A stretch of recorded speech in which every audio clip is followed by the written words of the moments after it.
What's up, guys? Brilliance here, bringing you the first installment of a series I hope to continue, where I basically just review a bunch of games.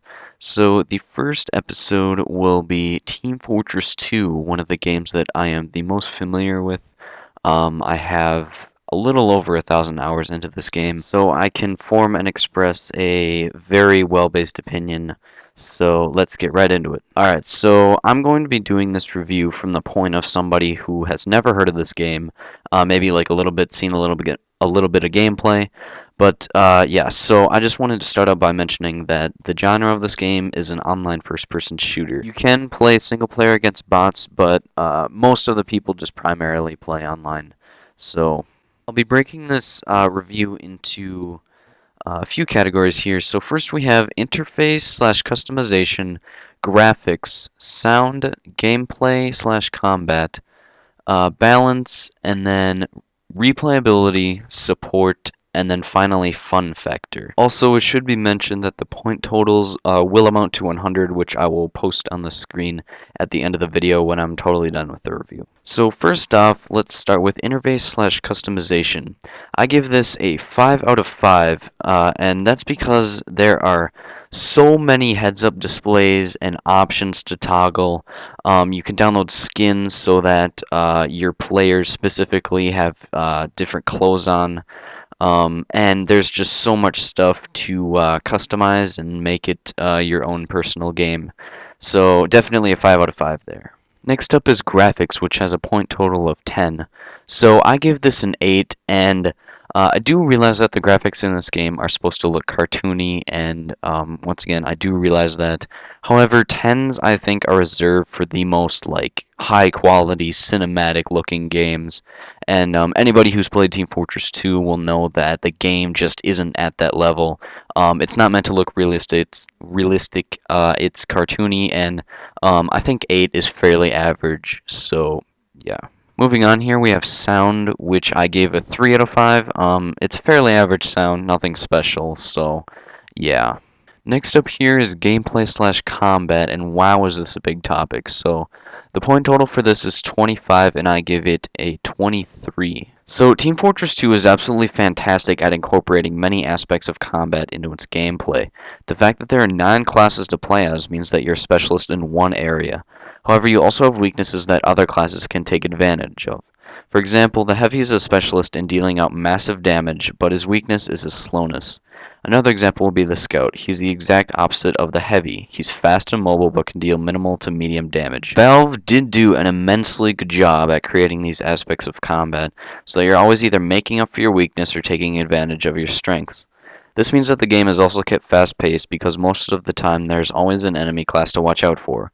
For example, if an offensive control point team just capped the first out of 2 points, the defensive team should be watching out for enemy scouts who can quickly capture the second point to win the game.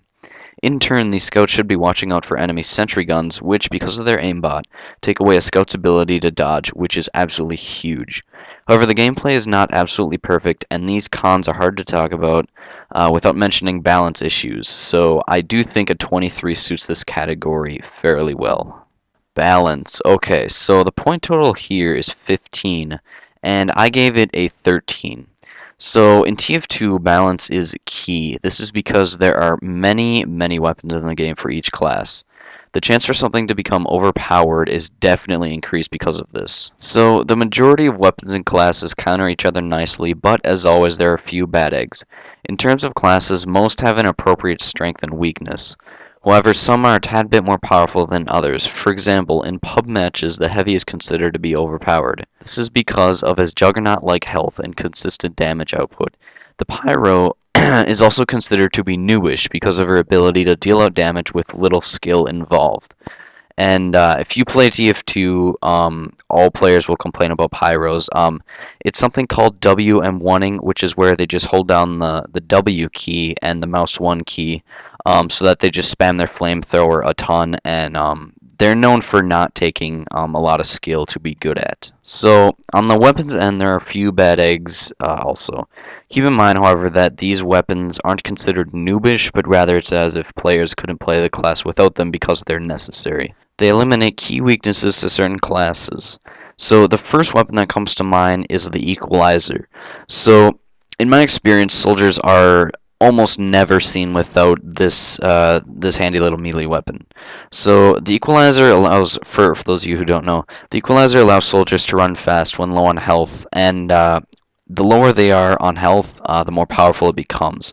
So this eliminates a key weakness in them, which is their slowness. And I do realize that soldiers can rocket jump to speed up their movement.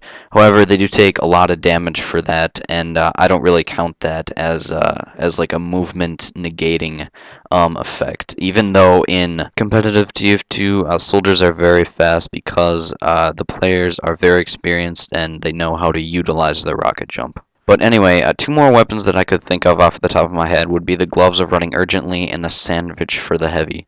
So the GRU, as they're called, completely and totally eliminate the heavy's #1 weakness, which is that he is slow.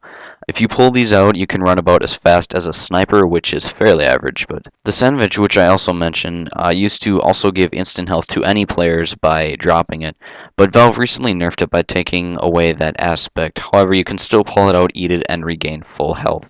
So if a heavy just has a health pack in their pocket, that has to be considered overpowered. I mean, they can just get injured, have 1 health left, eat a sandwich, and rejoin the battle at completely full health. So that is definitely not on par with other weapons. So a 13 is in order for this category. The majority of items and classes balance out, but there are always a few that end up being more powerful than the others. Moving on now, we have Replayability, which has a point total of 10.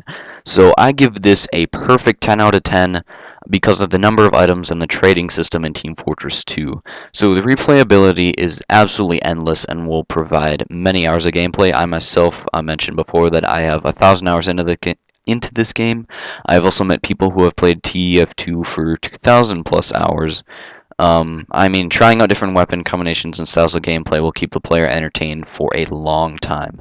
So a 10 out of 10 is absolutely perfect for this category. Next up is support with a point total of 5. I give it a 5. Valve has absolutely astonished me with how much they have supported their games in the past. They currently have a Steam Workshop set up in Team Fortress 2 where new items will constantly be released and files updated, so a perfect 5 for that. Lastly, but certainly not least, we have the fun factors. So I give this a 23 out of 25. Team Fortress 2 is in general a very fun game because of the replayability and fun combat. You will definitely always have a good time. Add your friends to the mix too, and that fun factor increases by quite a bit. So meeting new people in servers and forming rivalries is another characteristic that makes this game an awesome time. This category, however, does not really deserve a perfect 25 because of the few balance issues within the game, but I wouldn't worry about it though. Team Fortress 2 is an awesome time all the time, and not to mention that it's free, so this is a super bang for your buck. I don't think it even costs that much to purchase premium.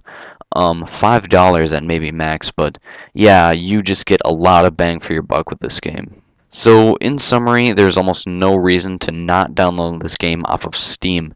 It's free to play and the premium version doesn't cost much.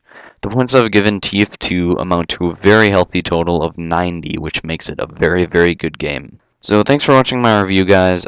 If you could leave a like and or a favorite on the video, that'd be awesome because I did put a lot of time into this writing out all the stuff I wanted to say so that it wouldn't sound disorganized. But yeah, so thanks for watching. Have an awesome day. Peace.